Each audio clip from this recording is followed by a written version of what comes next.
Very much, Elizabeth. Well, of course, folks, yesterday marked a very tragic day as the city of Roswell has become the scene of our nation's latest shooting, school shooting. At least 2 students injured. Here now with us is clinical social worker and family therapist Claire McMahon-Thomas to talk about, I mean, this is a flood of emotions, both for the parents and for the kids. Sure is. So I really appreciate you taking the time to be with us this morning and talk. So first of all, the kids at the middle school that are dealing with this, what should the parents in Roswell be expecting from their students and from their children about how to cope and what's going to be happening within the next few days as they move forward? First of all, I think the parents, take care of your own feelings, and they're probably going to be just fine for the kids if they are there for them. Their physical presence means more than anything. A lot of anxiety about what to say and how to do it right isn't necessarily helpful. The kids will give you a lot of clues as to what they need if you're watching. Right. And, one question that a lot of people have, and this is definitely something that I deal with. I have an 11-year-old of my own, middle school age. So, of course, you hear anything like this, regardless of how close you are, your heart just skips thousands of beats. And as you said, it's almost like you leave your body for a moment or two. As we talk to our kids about this, how much information should we be giving them? Should we hold anything back? Should we be very candid with them about what's going on? I think it's better for kids to be candid with them. One of the ways to sort of judge is give them as much information as the questions they're asking. But in general, when we try to hold back or protect, it's really sort of our own selves we're trying to protect. We don't want to see them feel sad or scared, but they can actually handle it.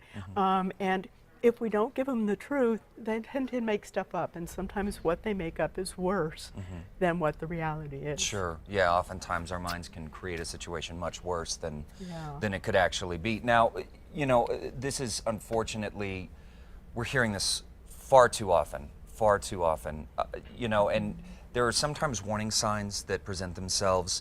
14-year-old boy accused of causing this horrible tragedy. What are some of the warning signs that if we're concerned maybe that our child or some of our child's peers might be experiencing something that could lead to a tragedy, what should we keep our eyes out for?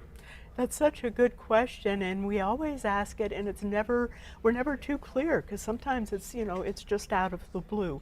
But a troubled child will show different things, like maybe not wanting to go to school, withdrawing from activities that they used to like, also kind of having outbursts of temper or misbehavior that you wouldn't usually see. It could mean that they're dealing with a bully. If a kid's been trying to tell you a little bit about problems at school, it's good to sit down with them and actually open up the subject so you can really listen to them. Because kids are sensitive and they'll shut down if they think the audience isn't listening. Sure, yeah. So really it is about having an open road of communication with our children on all levels. Because obviously at the end of the day, preventative measures are what we're aiming for to hopefully that we never have to report on this anymore. I mean, that, to me, this is the worst thing you want to speak about, in my opinion, so nice. Yes, it is. So yes, it is. For folks that do need some help out there, regardless of how far you may feel from the event, people might want the help of a professional. They might want to seek some guidance, some counseling. What are some of the options for our viewers out there? Well, apparently there are people right there in the community, in the Roswell community, that have already stepped up and are supporting people. And I understand one of the agencies has their doors open all day for the kids from that school. But you can also seek counselors wherever you are. It's not just the folks right there in Roswell that are traumatized. I know I felt shaken. I'm sure that so much of the state, and especially the parents out there, feel just stunned by it. Yeah.